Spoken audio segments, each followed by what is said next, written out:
तो आज हम पढ़ेंगे संज्ञा और उसके भेद। सबसे पहले हम जानेंगे कि संज्ञा कहते किसे हैं। What is definition of noun. किसी व्यक्ति, वस्तु, स्थान, समूह या भाव के नाम को ही हम संज्ञा कहते हैं। एग्जाम्पल के रूप में देखा जाए, सेना, राम, लक्ष्मण, सीता।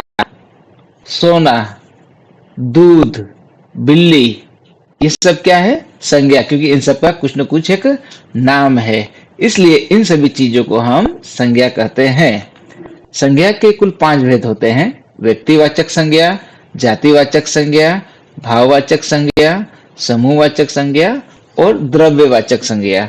आइए अब इन 5 भेदों को हम एक एक करके समझते हैं। सर्वप्रथम आता है व्यक्तिवाचक संज्ञा।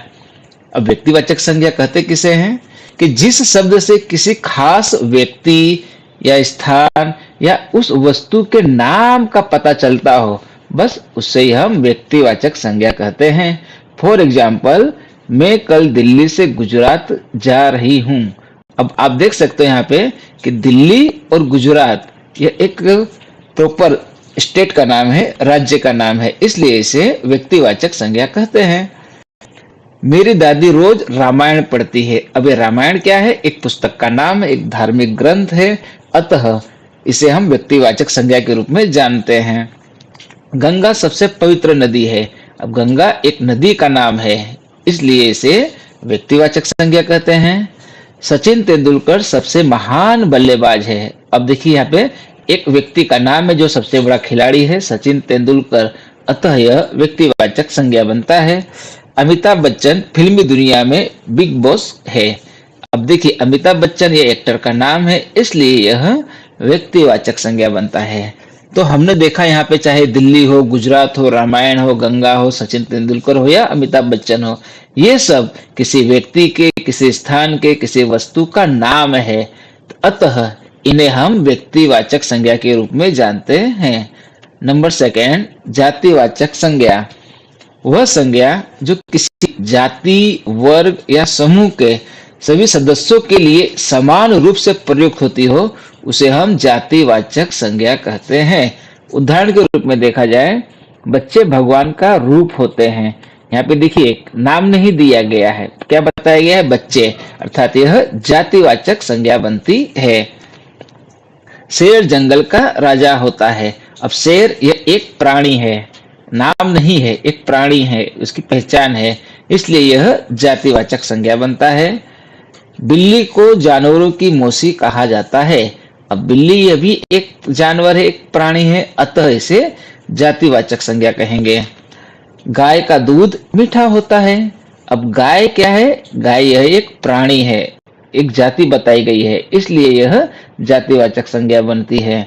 और अंत में हम देखते हैं अध्यापक छात्रों को पढ़ाते हैं। अध्यापक क्या है? किसी व्यक्ति का नाम नहीं है, बल्कि यह जातिवाचक संज्ञा है, अतः यह जातिवाचक संज्ञा कहलाती है।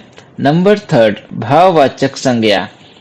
भाववाचक संज्ञा में किसी गुण, भाव मीन्स फीलिंग्स अथवा अवस्था के बारे में पता चले, वहां भाववाचक संज्ञा होता है। जैसे कि सुंदरता, क्रोध, प्रेम, दुख, इसे हम सिर्फ फीलिंग्स कर सकते हैं, अनुभव कर सकते हैं, उसे कहते हैं भाववाचक संज्ञा। उदाहरण के रूप में देखा जाए, हनुमान जैसी भक्ति किसी में नहीं है। अब यहाँ देखिए कि जो भक्ति शब्द है यह भाववाचक संज्ञा है, क्योंकि इसे हम सिर्फ फीलिंग कर सकते हैं, देख नहीं सकते। आज सुबह ज्यादा गर्मी है। गर्मी यह भी भाववाचक संज्ञा है, क्योंकि इसे अनुभव किया जा सकता है। आज मैं बहुत ज्यादा खुश हूँ, खुशी का भाव है, अर्थात भाववाचक संज्ञा बनता है।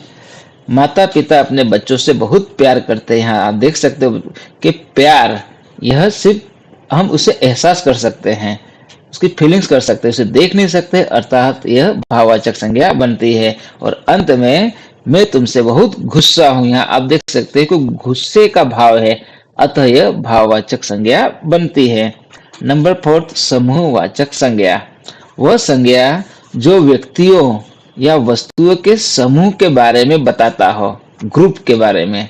एक के बारे में नहीं बल्कि ग्रुप पूरे समूह के बारे में बताता हो तो वहां हमारा भाववाचक संज्ञा बनता है।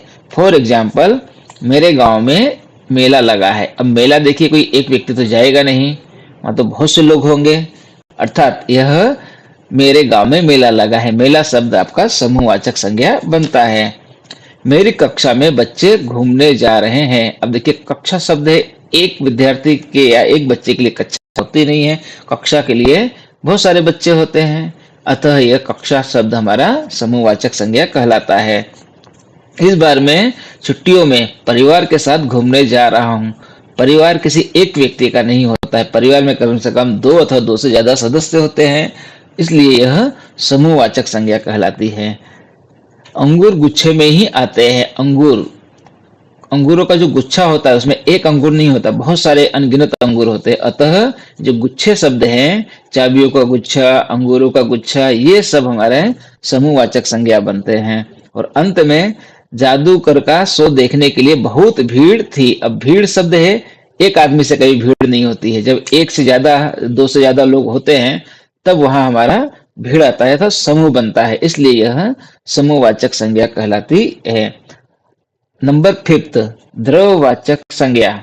वह संज्ञा जो किसी द्रव्य पदार्थ का बोध कराती है, अर्थात जिसे हम तोल सकते हैं, माप सकते हैं या गिन सकते हैं, उसे हम द्रव्यवाचक संज्ञा कहते हैं। एग्जाम्पल के रूप में देखा जाए, पानी, दूध, सोना, चांदी, इन्हें तोला जाता है, इन्हें गिना जा सकता है, इन्हें मापा जा सकता है, इसलिए यह द्रव्यवाचक संज्ञा कहलाती है। जैसे कि गाड़ी में पेट्रोल खत्म हो गया है, अब पेट्रोल को हम मापते हैं, है लिक्विड, द्रव्य है यह, इसलिए यह द्रव्यवाचक संज्ञा बनती है। इसे हम माप सकते हैं, 1 लीटर, 2 लीटर, 100 ग्राम, कितना पेट्रोल है उसे मापा जा सकता है। चाय में अदरक डालने से चाय का स्वाद बढ़ जाता है। अब देखिए, द्रव्य क्या है, ये एक पदार्थ है, इसलिए यह द्रव्यवाचक संज्ञा बनता है।